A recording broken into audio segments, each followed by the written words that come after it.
3।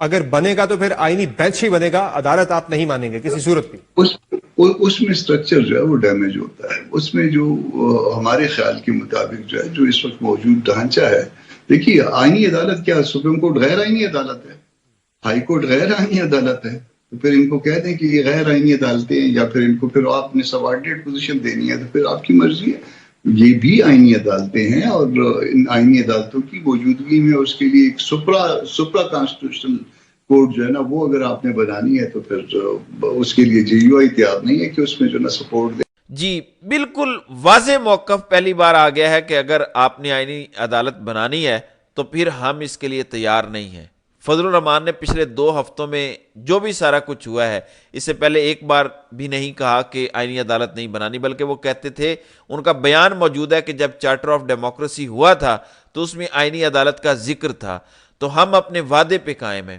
اب پہلی بار سینیٹر کامران مرتضیٰ نے کہا ہے کہ اگر آپ ایک آئینی عدالت اس طرح سپرا کانسٹیٹیوشنل کورٹ بنانا چاہتے ہیں تو وہ ہمیں قبول نہیں ہے. یہ بڑا واضح موقف ہے.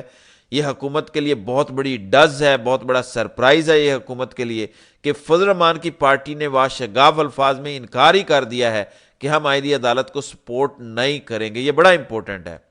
اب یہ ساری چیزیں آئینی عدالت کی طرف سے کے حوالے سے ہو گئیں. اب آپ کو ایک اور خبر دیتا چلوں.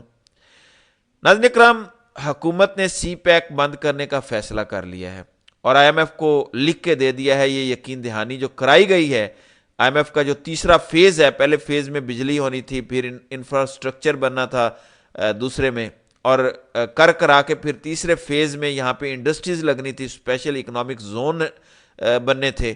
اسپیشل اکنامک زونز کا مطلب ہے کہ آپ ٹیکس نہیں لیں گے, ان کو سبسڈیز دیں گے وغیرہ وغیرہ. ہم نے آئی ایم ایف کو لکھ کے دے دیا ہے کہ ہم 2025 سے 2035 کے درمیان یہ سب ختم کرنے جا رہے ہیں. اسپیشل اکنامک زونز پاکستان ختم کرنے جا رہا ہے. جو لوگوں کو ٹیکس کی چھوٹ تھی وہ ساری ختم کرنے جا رہا ہے تاکہ کوئی یہاں انویسٹ کرے ہی نہ. پاکستان نے آئی ایم ایف کو لکھ کے دے دیا ہے کہ یہ جو تیسرا اہم ترین حصہ ہے سی پیک کا, اس سے ہم دستبردار ہو رہے ہیں, اس کو ختم کر رہے ہیں. کہتے تھے کہ عمران خان نے سی پیک کو ختم کر دیا. عمران خان کے دور میں اسپیشل اکنامک زونز میں کام شروع تھا, یہ بند کرنے جا رہے ہیں اور یہ کہتے ہیں کہ سی پیک کے ہم ٹھیکیدار ہیں.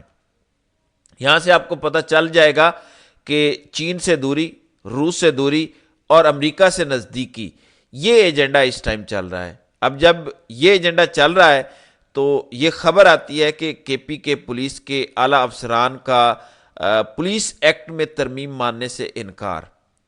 وزیر اعلیٰ اور اسپیکر سے ملاقات کا فیصلہ, ایکٹ منظور ہونے کی صورت میں طویل چھٹیاں لینے کا منصوبہ بنا لیا. یعنی اگر آپ نے پولیس کے ریفارمز کیے یا تبدیلی کی, جو آئی جی کو پاورز ملی ہیں اور آئی جی اسٹیبلشمنٹ کی سن رہا ہے, وزیر اعلیٰ کی نہیں سن رہا, تو وزیر اعلیٰ پارز اپنے پاس لینا چاہتے ہیں تاکہ وہ پولیس سے بہتر کام لے سکیں. اس کے خلاف پولیس کے ٹاپ افسران نے کہا ہے کہ ہم لمبی چھٹیوں پہ چلے جائیں گے, آپ کے پاس یہاں صبح چلانے کے لیے پولیس ہی نہیں بچے گی. ناظرین اکرام, آپ کو کچھ یاد آ رہا ہے اس سے ملتا جلتا ڈرامہ کب ہوا تھا؟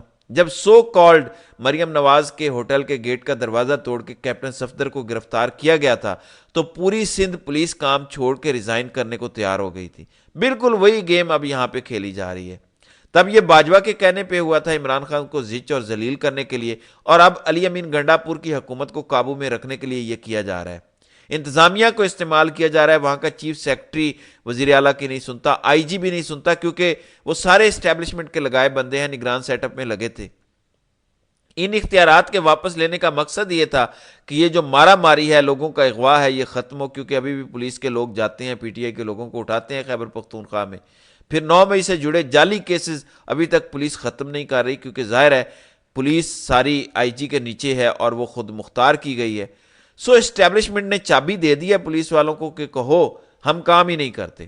علی امین گنڈا پور کو کہنا چاہیے کہ آپ جائیں, نہیں کرنا کام تو نہ کریں, اور گریڈ 19 کے افسران کو 20 یا 21 پہ ترقی دیں, یا جو بھی قانونی طریقہ ہے اسے اختیار کریں, نئے افسران لگائیں ہنگامی بنیادوں پہ اور کام شروع کریں. سسٹم میں اپنے لوگ لے کر آئیں جو اسٹیبلشمنٹ کے کہے سنے میں نہ ہوں, جو آئین اور قانون پہ چلنے والے ہوں. یہ جنگ آپ نے ایسے ہی لڑنی ہے، کیونکہ یہ گیم بہت گندی اور غلیظ ہو چکی ہے، اس میں ہاتھ گندے کرنے پڑیں گے۔ لگائیں اپنے لوگ اور چلائیں صوبے کو، اور اسٹیبلشمنٹ کا اثر و رسوخ ختم کریں خیبر پختونخوا سے۔ تو بہرحال دیکھتے ہیں کہ اب آگے آگے ہوتا ہے کیا۔ تو ناظرین کرام، آپ کی اس ویڈیو کے حوالے سے کیا رائے ہے؟ آپ اپنی رائے کا اظہار کامنٹ سیکشن میں ضرور کیجیے گا۔